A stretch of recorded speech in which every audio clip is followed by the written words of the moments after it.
আজ বাংলাদেশের ইতিহাসে এক উল্লেখযোগ্য দিন, যে দিনে দেশের মানুষ নতুন করে পুনরায় এ দেশে গণতন্ত্রের পরীক্ষিত শক্তি বিএনপিকে রাষ্ট্র পরিচালনার দায়িত্ব অর্পণ করার বিষয়টি মোটামুটি নিশ্চিত হতে পেরেছে। এই ব্যাপারে পরম করুণাময় আল্লাহ তাআলার কাছে কৃতজ্ঞতা এবং জনগণের প্রতি ধন্যবাদ জানাবেন আমাদের দলের চেয়ারম্যান জনাব তারেক রহমান। আমি ওইদিকে না যেয়ে আপনারা যারা সংবাদকর্মী ভাই ও বোনেরা আছেন তাদেরকে ধন্যবাদ জানাতে চাই যে আপনাদের মাধ্যমে আমাদের কথা, আমাদের কাজ, আমাদের ভবিষ্যৎ কর্মপরিকল্পনা জনগণ জানতে পেরেছে এবং সেই অনুযায়ী জনগণ আমাদেরকে ভোট দিয়েছে। আপনাদের সবার প্রতি সেই জন্য ধন্যবাদ এবং কৃতজ্ঞতা জানাই। আজকে যেহেতু এটা কোনো বিএনপির পক্ষ থেকে আনুষ্ঠানিক কোনো প্রেস ব্রিফিং না, আমরা এখানে নির্বাচনী ফলাফল জানার জন্য এসেছিলাম। যাওয়ার পথে আপনারা আপনাদের সামনে কথা বলার জন্য আপনারাই আমন্ত্রণ করেছেন। সেজন্য আমি আপনাদেরকে জিজ্ঞাসা করব, যদি কিছু প্রশ্ন থাকে করতে পারেন, কারণ খুব দ্রুত শেষ করতে হবে। আজকে জুমার নামাজের দিন, আমাদের ফিরে যেয়ে নামাজ পড়তে হবে। একজন করে আল্লাহর ওয়াস্তে। জুলাই অভ্যুত্থানের শক্তি, পক্ষের শক্তি এবং ফ্যাসিস্ট বিরোধী যে সমস্ত শক্তি ছিল তাদের কিনা জাতীয় সরকারের একটি কথা ছিল, সেই জাতীয় সরকার নিয়ে আপনাদের পরিকল্পনাটা এখন কি? আপনি যা বললেন এরকম কোনো কথা ছিল আমার তো জানা নেই।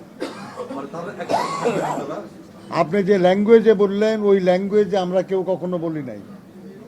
কাছেই আপনার প্রশ্নের জবাব দেবো কেমনে? আপনি তো ফলাফল জানতে এসেছেন, কি ফলাফল জানলেন এটা যদি একটু আমাদের উদ্দেশ্যে বলেন আপনার মুখে। আমরা গত রাত্রি থেকে ফলাফল ঘোষণা শুনছি।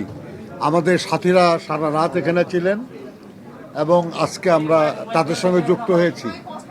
বিভিন্ন নির্বাচন কমিশনের পক্ষ থেকে বেসরকারিভাবে তারা তো ফলাফল ঘোষণা করে নাই, তারা বলেছেন কে কত ভোট পেয়েছে, কে বিজয়ী হয়েছে, শব্দটাও তারা উচ্চারণ করেন নাই।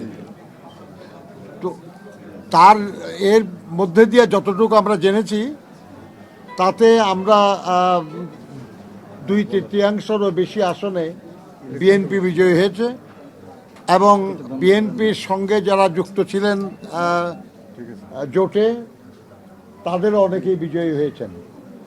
কাজে আমরা মনে করি যে এর মাধ্যমে জনগণ আগামী 5 বছর বাংলাদেশের জনগণের কল্যাণের দায়িত্ব তারা বিএনপি এবং বিএনপির নেতা জনাব তারেক রহমানের উপর অর্পণ করেছেন।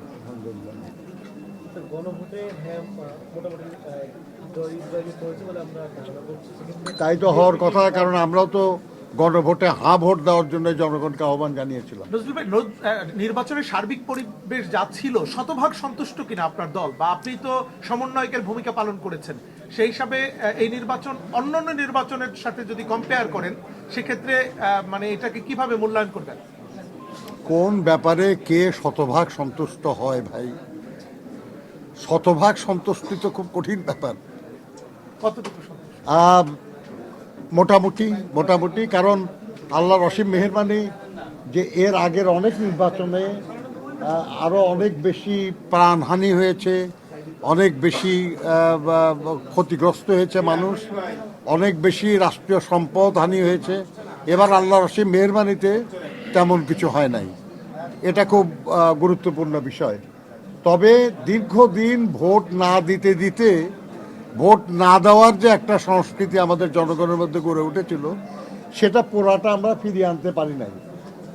আমরা আশা করি যে আগামী দিনগুলিতে আমরা পারবো জনগণকে ভোটের প্রতি আরও আগ্রহী করতে পারবো, যাতে সব মানুষই ভোট কেন্দ্রে আসে এবং তাদের অধিকার প্রয়োগ করে রাষ্ট্র পরিচালনার দায়িত্ব দেওয়ার ব্যাপারে।